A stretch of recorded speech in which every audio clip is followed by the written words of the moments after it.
خانقاہوں سے الحمدللہ قوال بہت نکل چکے، اب خطیب بھی نکلنا ضروری ہے، ذاکر اہل بیت بھی نکلنا ضروری ہے۔ تو یہ کامران میاں نے جو تقریر کی، یقین مانیے مجھے بہت خوشی ہو رہی ہے، اور اگر ہر خانقاہوں سے، ہر درگاہوں سے دو ذاکر اہل بیت نکل جائیں تو یہ بہت بڑا کام ہو جائے گا۔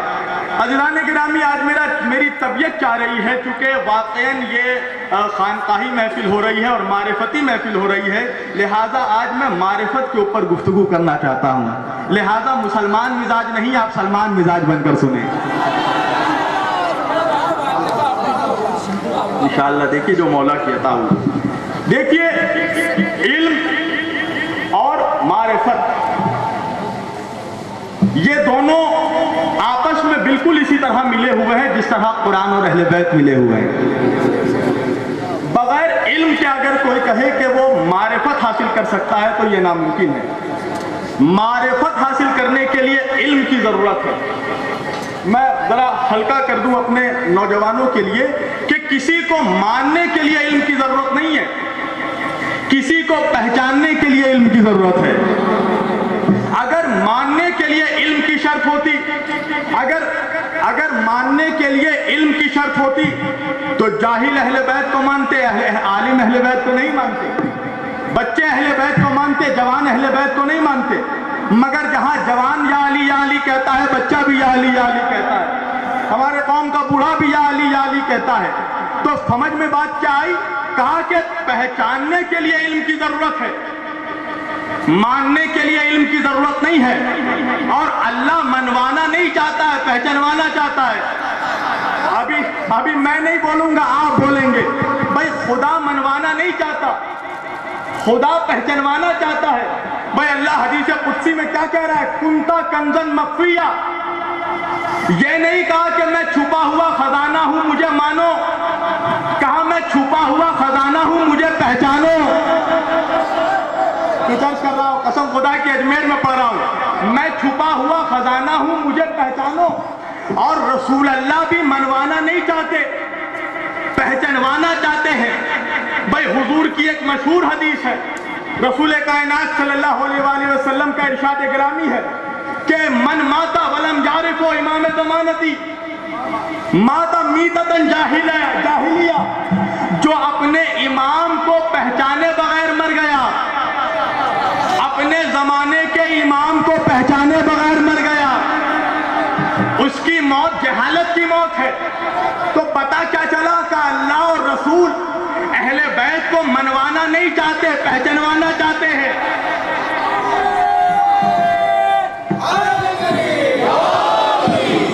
دیکھیے میں آغاز میں لگ رہا ہے کہ تھوڑا ٹف سبجیکٹ ہے، مگر انشاءاللہ جب بات آگے کھلے گی تو انشاءاللہ آج کی کیفیت آپ کی کچھ اور ہوگی۔